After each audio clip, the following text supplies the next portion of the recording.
तो सभी प्यारे छात्रों का एक बार फिर से स्वागत है और अध्याय 4 में आगे बढ़ते हुए अब हम करेंगे प्रश्नावली 4.1 का प्रश्न क्रमांक 1।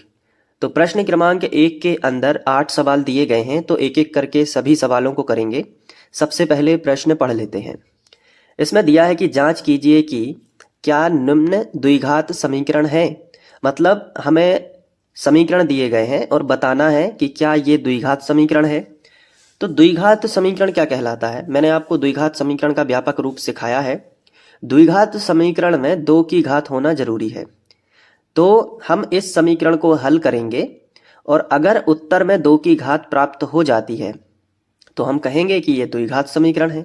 तो चलिए फिर इसको अच्छे से स्टार्ट करते हैं। आपको बहुत अच्छे से देखना है, कॉपी पेन लेकर बैठ जाओ और सवाल अच्छे से एक बार समझो, फिर खुद से प्रैक्टिस करो।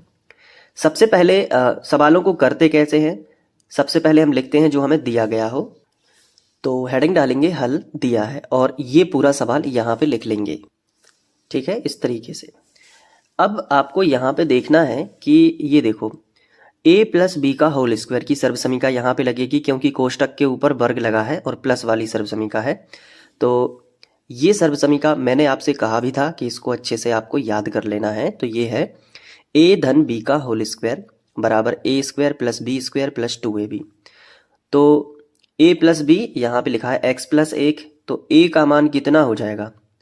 x प्लस लगा है तो प्लस, और b का मान कितना हो जाएगा? 1। तो बस यही चीज याद रखना है कि जो a का मान है, जैसे हम यहाँ पे लिख लें, थोड़ा और अच्छे से समझ आएगा। a प्लस बी की जगह पे ये x प्लस 1 लिखा है, तो हमने यहाँ पे लिख लिया x प्लस 1 और इसका वर्ग लगा दिया। ठीक है, तो a का मान कितना हो गया? x प्लस लगा है तो प्लस, और जो b है, b का मान कितना हो गया? 1 हो गया। अब देखो इस पे वर्ग लगा है ना, तो वर्ग भी लगा है, तो बराबर। तो इसका उत्तर क्या होता है? a वर्ग धन b वर्ग धन 2ab, a वर्ग।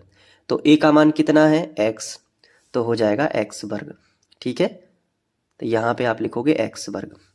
फिर a वर्ग के बाद क्या लिखा है? प्लस, तो लगा दोगे प्लस। फिर क्या लिखा है? b वर्ग। तो b का मान कितना है? देखो b के सामने कितना आ रहा है? 1 आ रहा है ना, तो b का मान कितना हो गया? 1, तो b का वर्ग है, तो आपको यहाँ पे लिखना है 1 का वर्ग। समझ गए ना? अब देखो प्लस लगा है तो प्लस लगा देना। फिर लिखा है 2ab, तो पहले लिख लेना 2, और a का मान फिर से एक बार x रखोगे, और जो b है, b का मान फिर से 1 रखोगे। ठीक है, तो हो गया a वर्ग धन b वर्ग धन 2ab। तो इसकी जगह पे ये पूरा उत्तर आ जाएगा। अब इसके बाद क्या लगा था? बराबर। तो इन सबको अभी हटा दो, और बराबर है तो यहाँ पे आप बराबर लगा दो।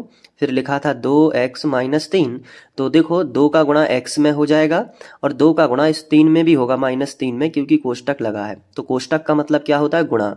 तो 2 का x में करो 2x होगा, 3 का x में करोगे 3x होगा, 4 का x में करोगे 4x होगा। तो संख्या और x का करोगे तो संख्या और x दोनों साथ में चिपक के लिख जाती है। फिर माइनस है, और यहाँ पे 2 के आगे कुछ भी नहीं है तो प्लस होगा, तो चिन्हों का गुणा होगा, तो प्लस और माइनस अलग अलग 2 चिन्ह है तो माइनस आएगा, और 2 तिया 6 हो जाएगा। बोलो समझ आ गया? तो 2 का x में किया तो 2x और 2 तिया 6। ठीक है, अब हम आगे बढ़ते हैं। देखिए मैं इसको थोड़ा अलग रख दूं। हाँ, अब इसको और थोड़ा सरल करते हैं, ये कोष्टक वगैरह हट जाने चाहिए। तो देखो अगले स्टेप में हम x वर्ग तो हम ज्यों का त्यों लिखेंगे, प्लस लगा है तो प्लस, और 1 का वर्ग होता है 1, फिर प्लस है तो प्लस लगा दिया। और देखो अब इन तीनों का आपस में गुणा करेंगे तो संख्या का गुणा संख्या में होता है, तो 2 एकम 2 हो जाएगा। x का गुणा x में होता है, लेकिन यहाँ पे तो एक ही x है, बाकी x नहीं है, तो x हमने ज्यों का त्यों लिखा। और बराबर है तो बराबर लगा दिया, और 2x माइनस 6 लिख दिया, तो 2x माइनस 6। क्लियर है? अब इसके बाद यहाँ पे देखो कि या तो इन दोनों पदों का पक्षांतर कर सकते हो आप इस तरफ, उसके बाद काट सकते हो ये 2x, क्योंकि ये प्लस का है उस तरफ जाएगा तो माइनस का हो जाएगा। या फिर ऐसा कर लो कि जैसे x वर्ग अपना लिखा है, 2x इस तरफ से काट दो। ठीक है, ये प्लस का 2x है, बराबर के इस तरफ प्लस का, यानी बीच में बराबर है तो दोनों के चिन्ह समान होने चाहिए तब कटेंगे।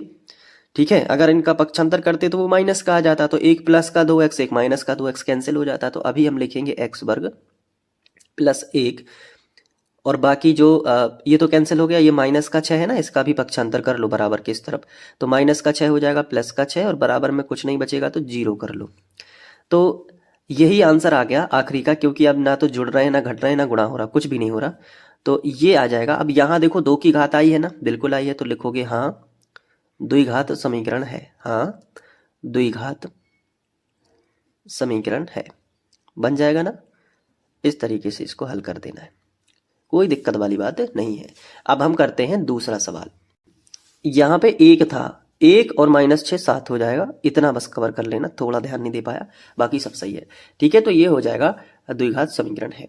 अब दूसरा सवाल कर लेते हैं। तो ये है दूसरा सवाल, तो वैसे ही करना है, सबसे पहले आपको लिखना है दिया है, और ये पूरा सवाल हम यहाँ पे लिख लेंगे। अब इसके बाद आपको ये जो x वर्ग है इसको हमने ज्यों का त्यों लिखा, फिर माइनस है तो माइनस, 2x है तो 2x, बराबर है तो बराबर। ठीक है, अब ये कोष्टक आपको यहाँ से हटाना है, तो -2 का गुणा 3 में भी होगा और -2 का गुणा इस -x में भी होगा। ठीक है, तो चलो शुरुआत करते हैं। संख्या का गुणा संख्या में, तो 3 दूनी 6, लेकिन यहाँ पे माइनस था और यहाँ पे कोई भी चिन्ह नहीं था, तो प्लस ही होगा, तो प्लस माइनस विरोध, अलग अलग चिन्ह है ना, तो विरोध हो रहा है, तो यहाँ पे तो माइनस आ जाएगा और 3 दूनी 6 हो जाएगा। लेकिन यहाँ पे देखो -2 का गुणा जब हम -x में करेंगे तो माइनस और माइनस का क्या हो जाएगा, प्लस हो जाएगा, और 2 का गुणा x में करोगे तो 2x हो जाएगा। ठीक है, अब देखो ये दोनों पद है ना, इन दोनों पदों का पक्षांतर कर लो इस तरफ, तो x वर्ग और माइनस का 2x, ये तो पहले से लिखा था। अब ये जो माइनस का 6 है ना, इसका इस तरफ पक्षांतर कर लो, तो ये प्लस का 6 हो जाएगा, और उसी तरीके से ये प्लस का जो 2x है इसका पक्षांतर करोगे तो ये माइनस का 2x हो जाएगा, और बराबर में कुछ भी नहीं है तो बराबर में 0 बचेगा। क्लियर है ना।